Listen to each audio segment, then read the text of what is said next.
Coming up on Bridge City News, Ottawa makes two major announcements today, one involving CERB and the other discussing how much longer the Canada-US border will be closed. Our country's chief public health officer has a warning for our young people regarding COVID-19. And this is Canadian Men's Health Week. We speak with health experts who warn that men may need to take better care of themselves, both physically and mentally. Your nation, your province, your southern Alberta. From the heart of Lethbridge, it's Bridge City News with Hal Roberts. Thanks so much for joining us. The federal government announced today that the ban on non-essential travel between Canada and the United States has been extended for a third time. Prime Minister Justin Trudeau says the restrictions will remain in place until at least July 21st. Crossings between our countries have been limited to essential workers and trade since March 21st in an effort to limit the spread of the coronavirus. Ottawa also announced today that the Canada Emergency Response Benefit is being extended for another 2 months. Prime Minister Justin Trudeau says while Canada's economy is starting to recover from the COVID-19 lockdowns, there's still a long way to go. When this crisis first began, a lot of people lost their jobs overnight. They didn't know how they were going to feed their families or pay their bills. So our government responded rapidly and substantially to support Canadians with programs like the Canada Emergency Response Benefit and the Canada Emergency Wage Subsidy. 3 months later, we're beginning to see across the country that we're now in a place where we're gradually and safely starting to reopen parts of the economy. But I'm not going to sugarcoat it. We still have a long journey ahead. Some sectors will bounce back more quickly than others. Many workers will be able to find work, but others won't. Over the past few months, Canadians have been able to count on the Canada Emergency Response Benefit to help them get through a tough time. And the reality is that even as we start to reopen, a lot of people still need this support to pay their bills while they look for work. Extending the benefit has been a demand for the NDP in exchange for the party's support for the minority Liberals in an upcoming confidence vote.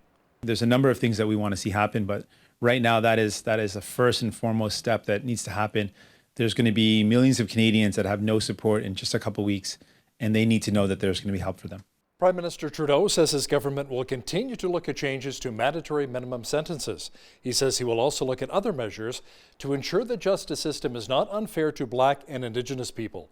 Eliminating mandatory minimum sentences was a recommendation from a group of Black MPs and senators on how to reduce systemic racism in Canada.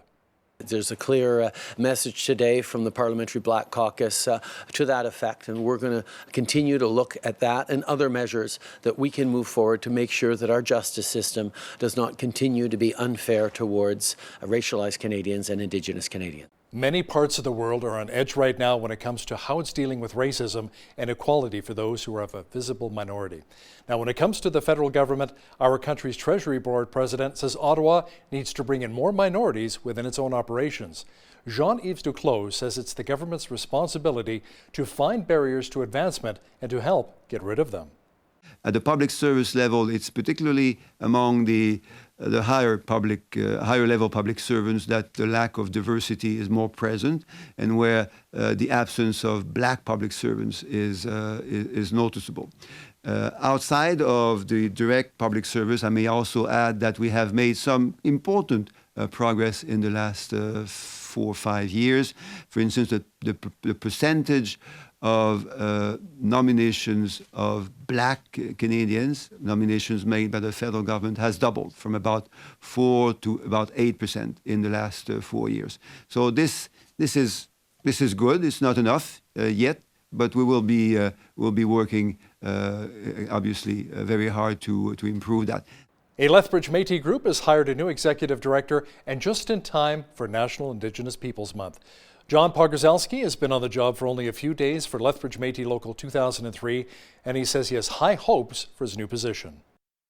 We want to be more involved in the municipal planning, right? Everybody knows this is Blackfoot territory, which it is, but it's also Métis territory. The prairies are where the Métis people grew up, where we became a nation within a nation amongst ourselves.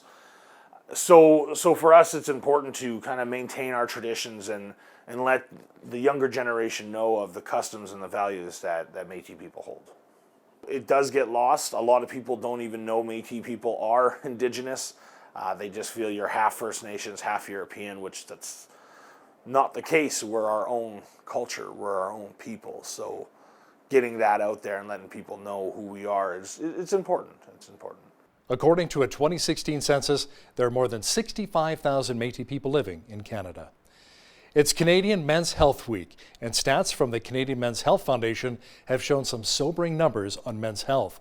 As Micah Quinn explains now, nutritionists and personal trainers are warning that men should be taking their health more seriously, especially with Father's Day coming up. It's Men's Health Week in Canada, and the Canadian Men's Health Foundation put out a report on men's health. Rob Gunderson is the owner of Perfect Fit for You, and he says that this is a sobering thought for men. I think that half, like every second male, not exercising or not working out is a big number, but I do think it has to be somewhat accurate, you know. The report also states that 75% of men are borderline unhealthy. The biggest stat that you can see today is cardio health, so heart attack and stroke deaths from.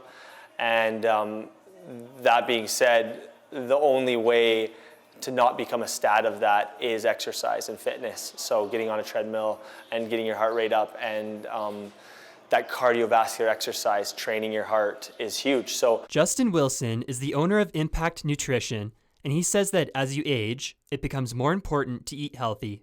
With cardiovascular disease, like heart disease being such a prominent killer of men, especially as they age, right? There's like so much of that could be avoided with like nutritionally, right? Eating like limiting trans fats and saturated fats, eating more heart healthy fats, a wider variety of fruit and vegetables. For some men who signed up at Impact Nutrition, their goal of getting in shape wasn't just aesthetic. They wanted to be mobile and agile enough to be able to play with their children or their grandchildren, or to keep up with them. The Canadian Men's Health Foundation is encouraging you to spread the word about men's health by using the hashtag Men's Health Week on Twitter, Instagram, or Facebook. For Bridge City News, I'm Micah Quinn. Summertime may not be as bleak as we originally thought. With the Alberta government announcing recently that groups of 50 can congregate, minor sports groups like the Lethbridge Soccer Association is planning to start up their seasons. There will, of course, be new health protocols put in place. You weren't allowed to travel outside of the region, if you like. So you've got to be kind of creative in trying to make leagues and gameplay. I think we've, as an association, we've decided we won't be doing leagues, but the 40 or so players will be able to, especially in the house program, will be able to play 7v7 games. On the competitive program, it will be training based until we're in phase 3, so for the foreseeable future. They may be able to play inter-club games, so if we have two U15 teams, for example, they might be able to play against each other. The Lethbridge Soccer Association is currently looking for coaches. If you're interested, you can apply at lethbridgesoccer.com. Lethbridge police have charged 3 people in connection with another drug bust. Following an investigation into suspected drug activity, police conducted a vehicle stop in the north part of the city, arresting a male and a female. Search warrants were also issued for a home on Stafford Drive North and another at a house in Raymond, where police found quantities of methamphetamine, fentanyl, and cocaine. 30-year-old Andrew Glenn Whiteford of Raymond, 40-year-old Abigail Gerard, and 37-year-old Sarah Jean Smith face various drug-related charges and will appear in court in September. RCMP in Sylvan Lake, just outside of Red Deer, are investigating a suspicious death. Police responded to a 911 call on Sunday about an assault on a 32-year-old female. She was transported to hospital where she later died. The Major Crimes Unit has been deployed to take over the investigation. Police have interviewed neighbors to try and get more information on the case, and an autopsy will be conducted. If you're headed to the mountains this summer, you may want to watch out for a very rare white grizzly bear, which is apparently living in the mountain parks in both Alberta and BC. The bear, which has been nicknamed Nakota by locals after it was originally spotted in Banff National Parks 2 months ago. Parks Canada says the bear is not an albino, but a natural color phase variation that makes the bear white. A wildlife photographer says he's worried for the safety of the bear and anyone who may encounter it. I felt fortunate to experience Nakota and its sibling. Unfortunately, though, they were foraging next to a very busy highway, the number 1, as a matter of fact, the Trans-Canada. And, transport trucks zooming by, people stopping and getting out of their vehicles with their cell phones, approaching the bear. I can only estimate, I would say, 50 meters, maybe even less. People might not understand the risks they're taking. I mean, they don't speak bear language, and bears do not feel comfortable with humans approaching. But the risks that these bears have next to that highway, and the risks that they're taking when they're foraging along the railway tracks as well, are very worrisome. And as Canadians, I think we have to really, take to heart that we have a responsibility for all of our nature, not just Nakota, all the bears in the mountain parks, and let's try to get this right. If you're thinking of doing some camping this summer, you may want to consider a recreational vehicle, an RV. It appears as though there's a bit of a boom in RV sales, not just in Canada, but also south of the border.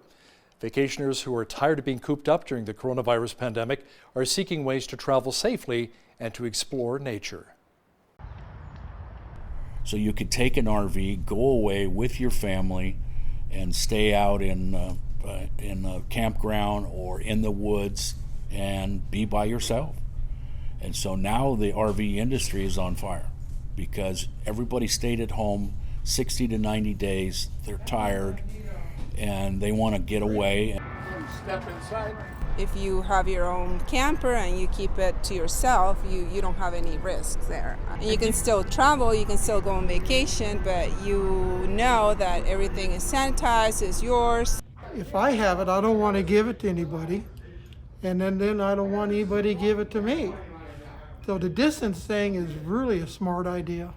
We've always looked at ourselves in the camping industry as the original social distancing. And a lot of our new customers are telling us just that. We've seen a significant spike in reservations for the remainder of the camping year this year.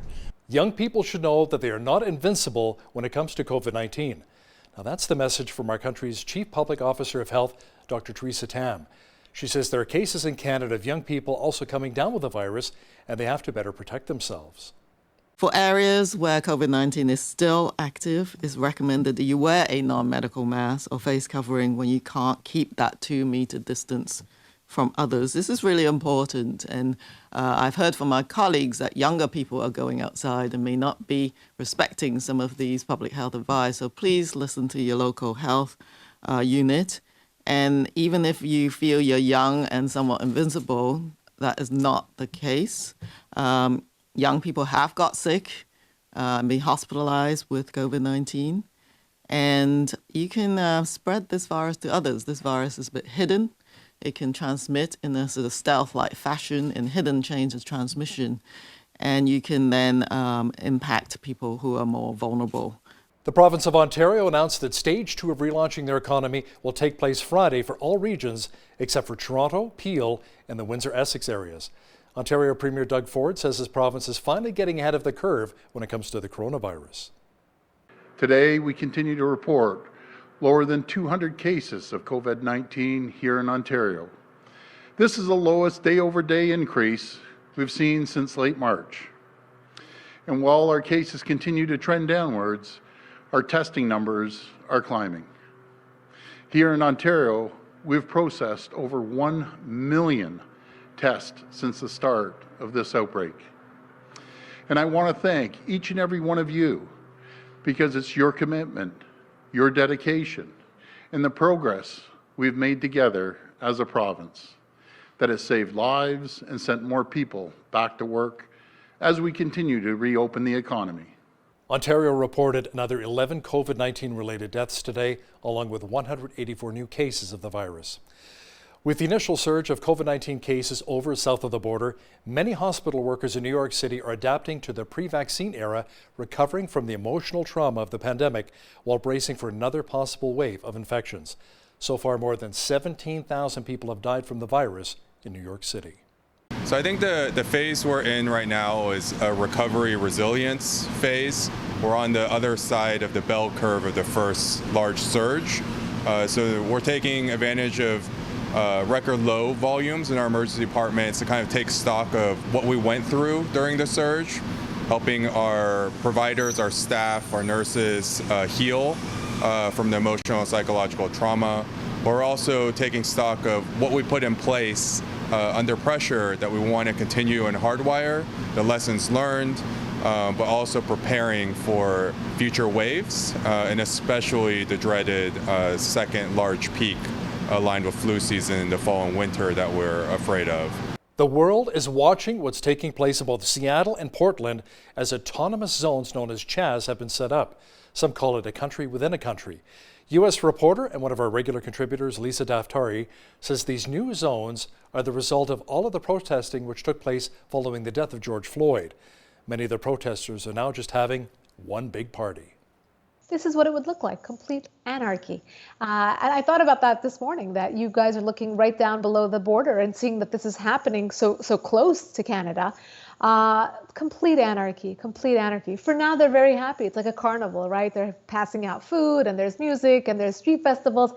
This is the influence, or I should say the side effect of the protests that we've been having in the aftermath of the George Floyd murder. And, you know, this country has just been in perpetual protest mode. We've had 3 weekends of protesting, which has led to a calling to defund police.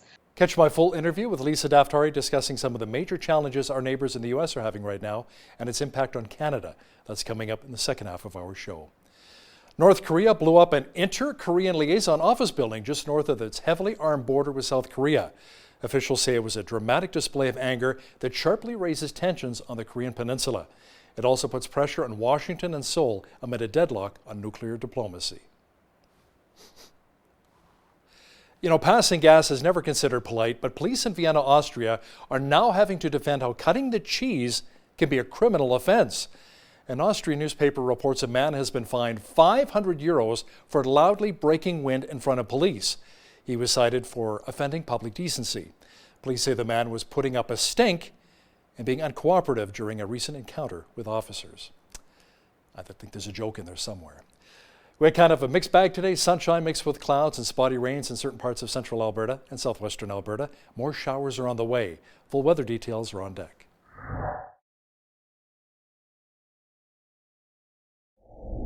Not a bad day weather-wise. If you're needing some moisture for your crops, good news. More of it's on the way. Jeanette Rocher is here now with all of the weather details. Jeanette? Yeah, and all that moisture should actually be starting right around this evening. So tonight we have an overnight low of 9 degrees. We could see some showers this evening and the possibility of a thunderstorm as well. Continuing into tomorrow, we could see a chance of showers tomorrow, up to 5 millimeters of rain possibly. 15 is the high as well, and the overnight low tomorrow evening, 9 degrees. And as we look further ahead into the 5-day forecast, we're going to be seeing a little bit more rain. There's a 60% chance of showers on Thursday, high of 17. Much the same for Friday. Friday, we could start to see that rain clear up though, and then give us mainly cloudy skies for that day. A mix of sun and cloud on the weekend, Saturday and Sunday. High of 23 on Saturday, 25 for Sunday, and also a high of 25 degrees on Monday with a mix of sun and cloud. So should be a not too bad weekend shaping up after we get past all that crazy rain this week. Now, as we look at the almanac averages for this time of year, 23, the average high, 11, the average low. The high temperature on this day was 34 degrees. That was back in 1987. And the chilliest temperature on record for this day, -1. That was in 1972. The sun woke up this morning at 5:19 a.m. and it will be setting this evening at 9:40 p.m., giving us, oh my goodness, over 16 hours, about 16 hours and 20 minutes or so thereabout of daylight as we get closer and closer to that summer solstice coming up on June 20th, the longest day of the year. We should see about 1 minute more of daylight today than we did yesterday. Now let's take a look at what's happening on the west coast. 19 degrees the high for Victoria and Vancouver. Mix of sun and cloud. Now Edmonton and Calgary both should be seeing chances of rain, possibility of thunderstorms. High 18 in Edmonton, 16 the high over in Calgary. Saskatoon, much the same all across the prairies tomorrow. Going to be seeing some rainy conditions. 15 in Saskatoon, 20 the high in Regina. They could see a risk of a thunderstorm. Winnipeg's high tomorrow, 32 with a risk of a thunderstorm.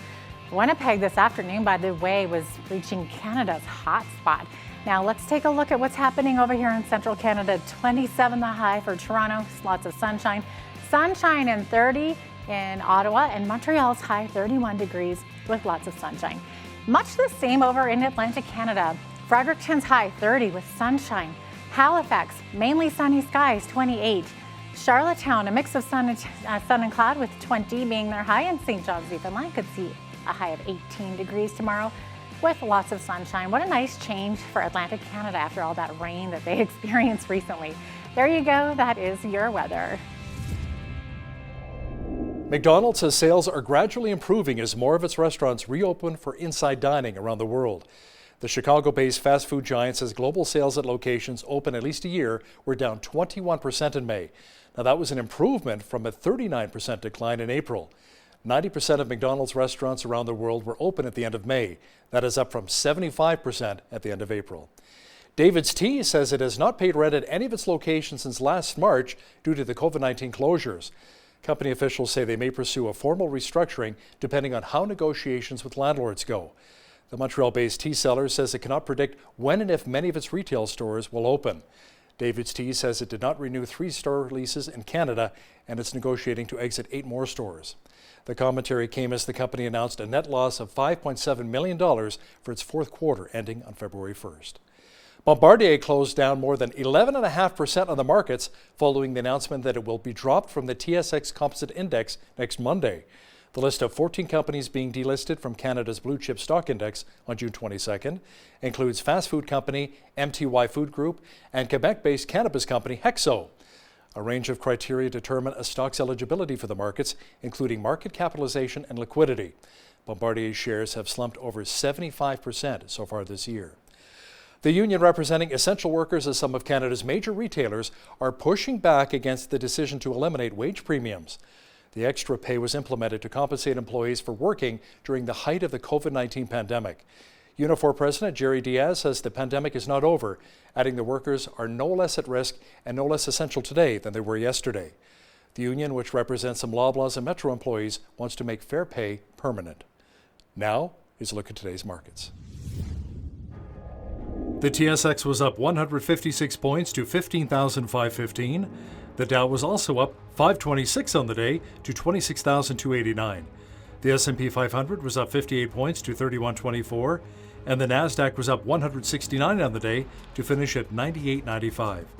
Oil was up 81 cents to 37.93 per barrel. Natural gas was down a nickel to $1.61. Gold was down 22 cents to $17.2631 an ounce, and silver was up 5 cents to $17.61 an ounce. Wheat is at $245 per metric ton, barley's at $246, canola's at $474, and corn is at $233 per metric ton. Live cattle were up 25 cents to $97.38, feeder cattle were up $1.70 to $1.33, and lean hogs were down $2.63 to $51.80. The Canadian dollar was down slightly on the day to $73.84 US. Recapping one of our top stories this hour, Ottawa announced today that the Canada Emergency Response Benefit is being extended for another 2 months. Prime Minister Justin Trudeau says while Canada's economy is starting to recover from the COVID-19 lockdowns, there is still a ways to go. Extending the CERB payment has been a demand for the NDP in exchange for the party's support for the minority Liberals in an upcoming confidence vote. More autonomous zones are being set up in Washington State and Oregon. The group called CHAZ are creating a country within a country. Will the U.S. military be brought in? One of our regular contributors, reporter Lisa Daftari, will have more details in just a moment. There is a country within a country in the United States, as members of the group calling themselves CHAZ have taken over areas in both Seattle and Portland. To talk more about it is one of our regular contributors, reporter Lisa Daftari, joining me from Los Angeles. Lisa, in Washington State, Seattle protesters have set up an autonomous zone after police evacuated a precinct. What is going on here? Yeah, this is what it would look like all over the country, and we have internationally people calling to defund police stations and just the police department in general. This is what it would look like, complete anarchy. And I thought about that this morning, that you guys are looking right down below the border and seeing that this is happening so close to Canada. Complete anarchy, complete anarchy. For now, they're very happy. It's like a carnival, right? They're passing out food and there's music and there's street festivals. This is the influence, or I should say the side effect of the protests that we've been having in the aftermath of the George Floyd murder. And, this country has just been in perpetual protest mode. We've had 3 weekends of protesting, which has led to a calling to defund police. And this area has actually done that. They've completely, the police has moved out. They've moved in. They call this area Chaz, C-H-A-Z. And it's exactly that, the influence of Black Lives Matters, Occupy Black Lives Matters, Antifa, of course, which is this, anti-fascist, anti-government movement that has just jumbled together every social justice movement you can think of. And what does it result in? Complete anarchy. Being anti-government, being anti-police, being anti-establishment, being anti-the president. And how does a society run in this way? What are the long-term effects of such a thing?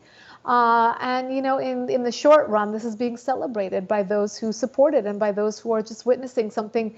It's so out of the norm, just like everything else we're experiencing in 2020, whether it be COVID or the protests or the looting. It's just so surreal that I think a lot of people are just, they don't even know how to react to this. But again, this is complete anarchy. It's nothing to celebrate. It's nothing to aspire to. And we'll see what the long-term effects will be, especially in an area like this. So, Lisa, what it seems like police have lost control of over these various districts is maybe the military potentially going to be brought in? Well, not yet, but we might be leading or heading in that direction. What the government has been very reluctant to do, different police departments, what you're watching and what we're all witnessing here in the protests, is that there's a reluctance to escalate because of what may happen in the retaliation. Just here in Los Angeles, in Beverly Hills, in the residential district on Friday night, it's called Occupy BLM, Occupy Black Lives Matters, a group of 50 or more individuals with a lot of motorcycles, a lot of bullhorns, a lot of tear gas, went into the they made sure to go into residential areas, wake people up in the middle of the night, and create this ruckus. And the Beverly Hills Police Department, which is known to be extremely tough, extremely punctual, they're a good police department. They basically, they were standing down. They weren't responding as quickly or as aggressively as they would have. They were able to put an end to it, but it did last much longer than it would under any other circumstances. And this only goes to show, just like the looting, just like the rioting we've seen for 3 weeks, I think the leadership is just reluctant to really escalate things. So the military won't be called in. I know National Guard was called into Los Angeles and to different parts of the country, but the reluctance is and it's warranted because they want this to go away sooner rather than later. They don't want to call out more people in reaction to any retaliation that may happen. Now, Atlanta police have released a body cam video leading up to the death of Rayshard Brooks. The police killing of 27-year-old Brooks in Atlanta was ruled a homicide. Lisa, what do we know of Brooks? And this cannot really help police community relations with an already tense situation in many communities across the United States. Right. The timing of this couldn't be any worse. Does it illustrate more police brutality?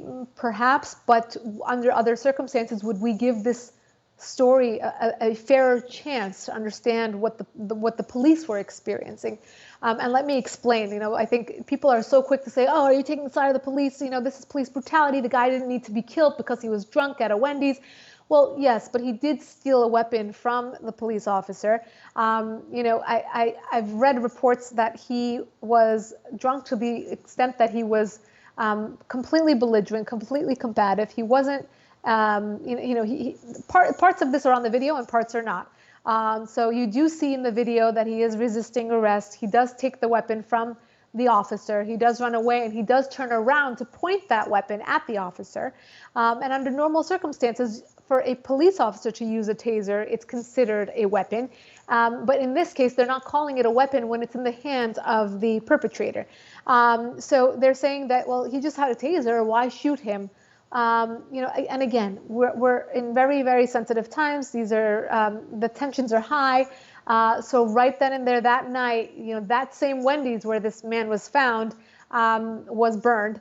to the ground. And, what did this poor Wendy's do? If anything, they had this inconvenience of having this drunk man fall asleep in their drive-through, and he had to be removed. And then they had to have their business burned down.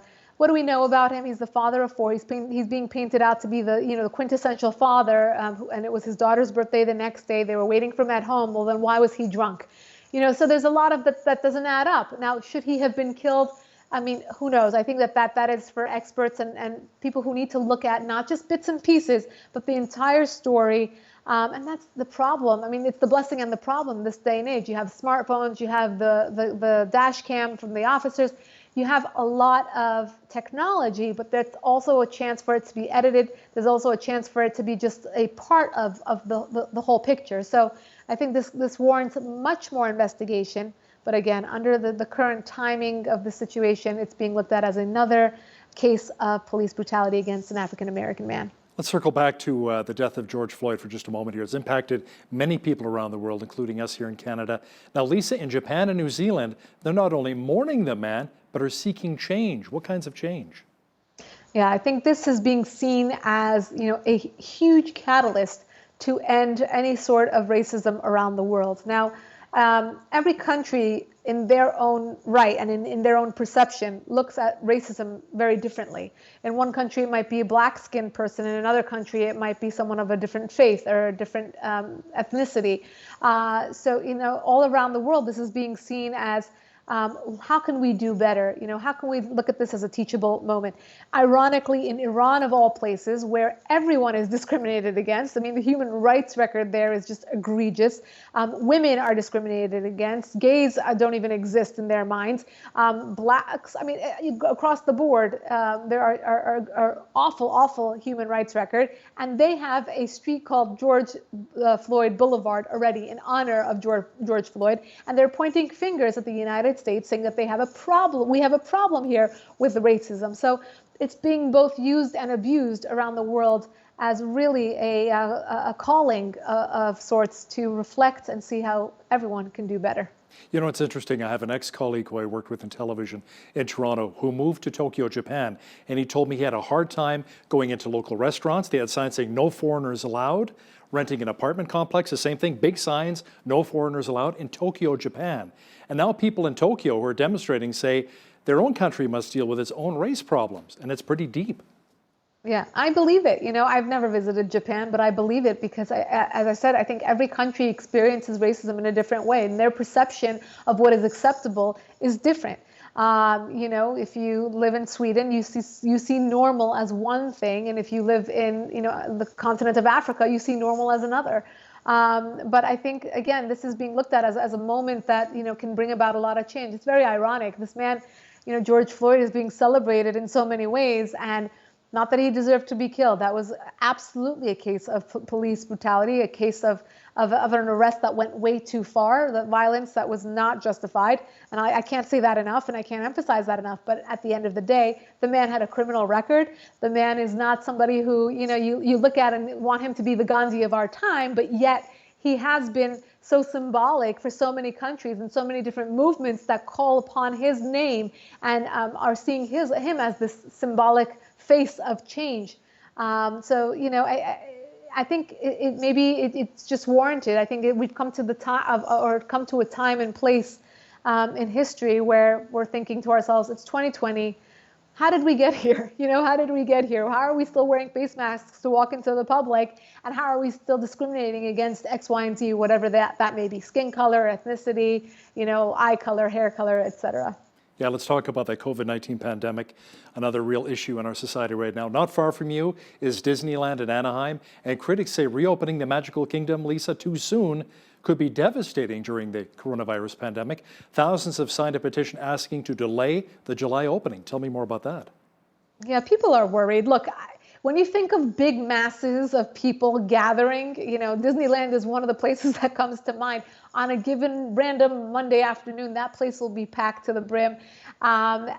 You just don't want people to be, in such close quarters. And I think that when you look at, the aftermath, when places start to open up, we still have to be careful, right? We don't have vaccines yet. Dr. Fauci, who's the foremost expert on all of this, says it'll be at least a year before things are normal. And that is, assuming that there actually even will be a vaccine. So it won't be within the fall or the winter. And now we're looking at a July 17th opening for Disneyland. So it will gather a lot of people, even though they're saying that it is by reservation only. So they're going to admit far fewer people than usual, and temperatures will be checked. I don't know how they're going to really enforce this system with so many people coming in with such a demand.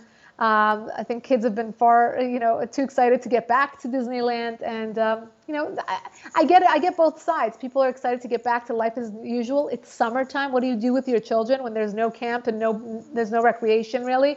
And at the same time, we don't want this pandemic to have a second wave. So both sides are really warranted here. Now, the state of Florida just witnessed 2 consecutive days of more than 2,000 cases of the coronavirus, with more beaches opening. Exactly. So this is a great example of what will happen, or what has been happening here in the United States. With summertime, temperatures go up, people want to get out, people have been cooped up. And then when you think about it, you're like, well, I'm just going to the beach, I'm going outdoors, I'm going to a park, I'm going to an amusement park, I'm going to a festival, and people gather. And when people gather, I think the thing about getting out of quarantine is that you kind of lose that vulnerability, and you get back out there, and this is what happens. The numbers also start climbing again.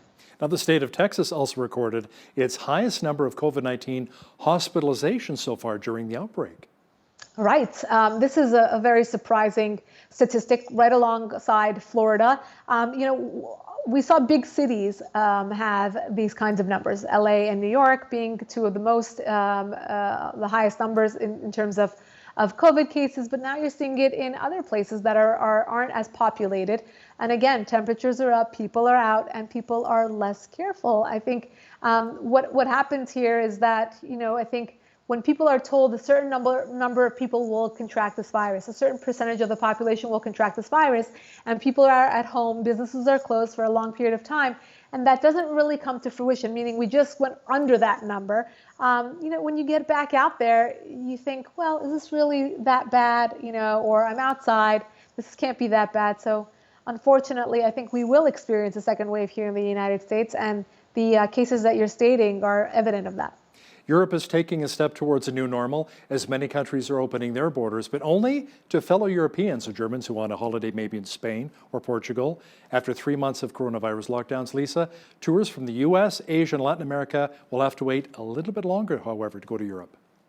Yeah, lucky the Europeans who can cross borders and be in a completely different environment. It's nice for them. But at the same time, this is one measure that the European nations can take to avoid so many tourists coming in. I mean, they have to draw the line somewhere, and not allowing, tourists from other continents is one move they can make in order to kind of draw some sort of line, some sort of boundaries to prevent so much mixing, so many people coming in.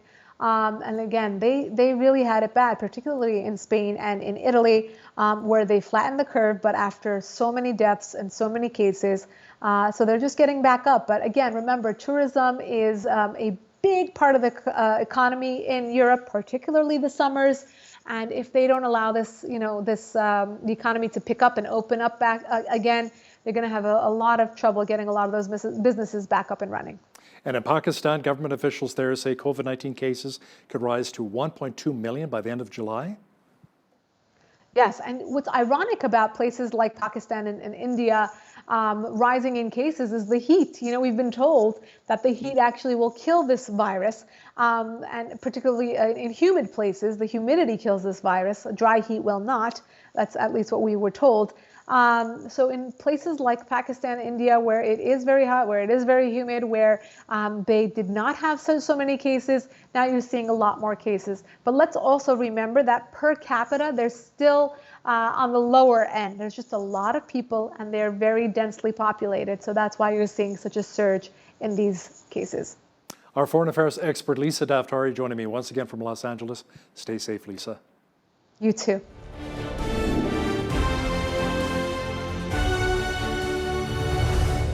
The climate change debate seems to be ramping up more and more. In Canada, we see protesters staging blockades, resulting in the shutdown of parts of national railway lines. Gregory Wrightstone is here to discuss climate change. He likes talking about it. He's a geologist and author of the #1 Amazon bestseller, Inconvenient Facts. Gregory, welcome to BCN. Oh, good to have you on. There's so many things to talk about. Oh, you bet. First of all, let's talk about your book and what you're really hoping to accomplish with it. Yeah, I did not set out to write a book, which is unusual. Most people sit down and say, I'm going to write a book. I set out to seek the truth. And it was this search for the truth that really led what I found as I started diving into each one of these various aspects of climate change. I frankly, as a geologist, I was just shocked by the level of misinformation that's out there. Just one climate apocalypse description after another just proved not to be so, that the science, the facts, and the data it just didn't back up so much what we were being told. So as I started diving into it, I became more and more angry. And I started talking a lot about it, and people were fascinated with the information that I'm providing, these inconvenient facts that run counter to the notion of what they call the consensus opinion. In other words, it's man-made global warming that's then driving apocalyptic and horrific climate-related events. And I'm a really, really big proponent of the many benefits of modest warming and increased CO2. And we can talk a little bit more and dive into that as we go forward. But that's really my message. You don't get this, is that we've actually got an Earth and its ecosystems that are thriving and benefiting, and humanity's benefiting as a result. Now, according to many scientists around the world, the Earth is warming at a dangerously high rate with dire consequences. What is your perspective on this? Is the Earth really warming? Is it that much of a serious issue? It is warming. We're in a warming trend. It's been warming, but the key here is, when did that warming trend start? It started in the late 17th century, bringing us out of the death-dealing cold of what was called the Little Ice Age. Half the population of Iceland perished during that time. A third of the population of the world was thought to have perished during the horrific cold of the Little Ice Age. So this was really a beneficial warming. So it started warming more than 300 years ago, and it's been warming in fits and starts ever since. If we look, the United States really has the best surface temperature data measurement system. They've got one they established in 2003 that gets rid of what's called the urban heat island effect. None of this data from this system has been massaged or manipulated like so many other of the data it has been. And we see here in the United States, I know we're talking to you from Canada, but in the United States, we've seen zero warming. I mean, the temperature is going like this, it's going up and down. But in the last 16 years, we've ended up at the same point we started 16 years ago. I think it's likely to begin warming again here, but it's nothing again that's unusual and unprecedented.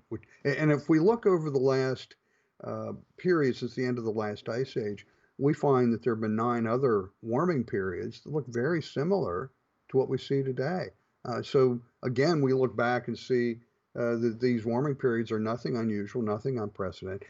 And I'll tell you one thing that I find fascinating, and a lot of people tell me about my book, the section of the book, is I like to look at human history, human civilization over the last several thousand years and put that into the perspective of climate change. And what we find is that each of the previous warming periods, they're called the Minoan, the Roman warm period, the time of Christ, the medieval warm period, each one of these warming periods, similar to what we have today, all were associated with increases in civilizations, technology, food was plentiful, and these were warmer periods, just opposite of what we're being told, isn't it? We're being told fear the heat, when actually each one of the intervening cold periods were marked by famine, pestilence, and mass depopulation. And again, it's just opposite of what we're being told. So there's a great correlation between the rise and fall of temperature and the rise and fall of civilizations.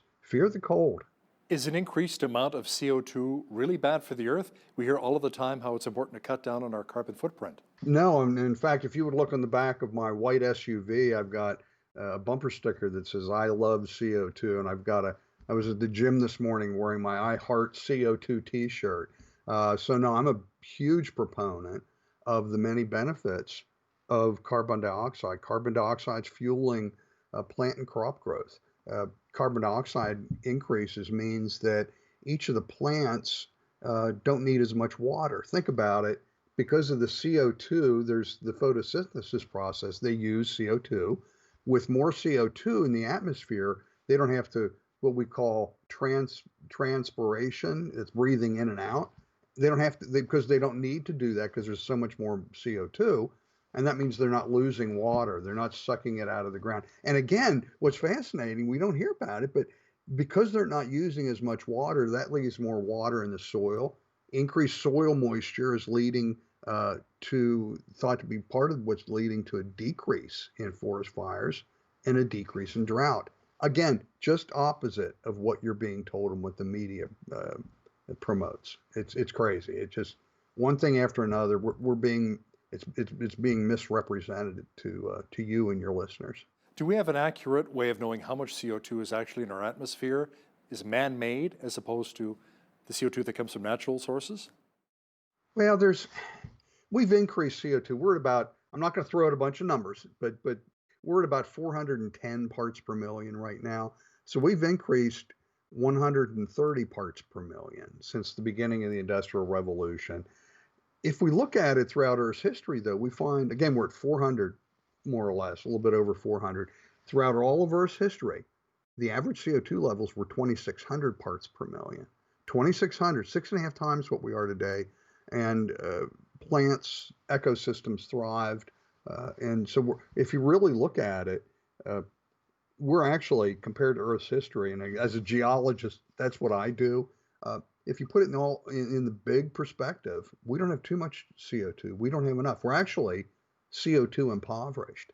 And again, it's fueling, Dr. Craig Idso and his team of researchers have done laboratory studies to determine what exactly, he used a 300 part per million increase in CO2. What would that do to plant and crop growth? And he looked at crops that represent 95% of the crops that we rely on for sustenance.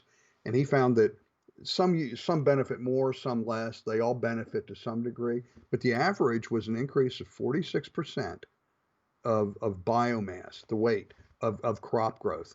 That's a good thing. That's not just a good thing, it's a really good thing. And because of increased CO2, we can feed the hungry. And around the world, people are benefiting from this. And that's a really, really, really good thing. I'm a senior fellow at the Cornwall Alliance, which is a Christian group. And the overarching theme that I use, and I've kind of adopted it from them, is this belief that we should use all of Earth's resources, or what they would say all of God's creation, for the betterment of mankind, and do it as good stewards. And that's a really simple way for your viewers to look at this. We want to use all of Earth's resources for the betterment of mankind and do it as good stewards. And that's a tremendous philosophy. Instead of what we see here are so many people in leadership of countries and other groups that are promoting things like the Green New Deal, things like the Paris Climate Accords, that would actually impact and harm the people of Canada and the people of the United States and the people of the Western world by making everything, their intention and their goal from each one of these is to increase energy costs, which would then increase costs for everybody. And energy costs, when you do that, that's really a regressive taxation system and by that I mean it impacts the poorest among us the most. Has there been any research done, though, on the alarming climate change predictions that have actually come true over the past 2 or 3 decades? Do we have any statistics on that? Well, I can't give you statistics, but I've got a laundry list that's now going well into the second page of, I'm working on my second book, and that'll be part of it is kind of an addendum of the failed climate change forecasts that have just gone wrong. And before I came on here, I did some research and used the model for the assessment of greenhouse gas induced climate change. It's a big name, but the acronym is the MAGIC, MAGICC simulator. And I used the IPCC's own calculations to determine if Canada reduced 100% of its CO2 emissions, how much warming would be averted? And again, this is using their own calculations. So what they want Canada to do is to impose economically crippling sanctions, regulations, taxes, in order to drive down. And I'll read you off here. Canada, the temperature amount of temperature that would be averted would be 0.06 of a degree centigrade by the year 2050, and it gets better, 1/100th of a degree centigrade by the year 2100. How many jobs lost in Canada is that worth? I'll tell you how many. 0. For 1/100th of a degree centigrade by the year 2100. And that's what they're after. And this is using their own calculations. And I know you would join with me by shaking your head and going, why in the world would we do this? It's crazy. We just see all these negatives. Every one of your viewers' personal liberties would be infringed even more than they are today. You know what? Maybe a lot of it's to do with the money. You got to follow the money. That's what my father used to say. Look at a lot of the Hollywood movies, the propaganda that they're pushing. They make big bucks off of it. Green technology. I mean, it's multi-billion-dollar industry. It's huge. Yeah, it is. And I shake my head sometimes when I look at these things. I'm just asking myself, why are they doing it? That's really getting, I have to take off my geologist, scientist hat and put on my political science hat.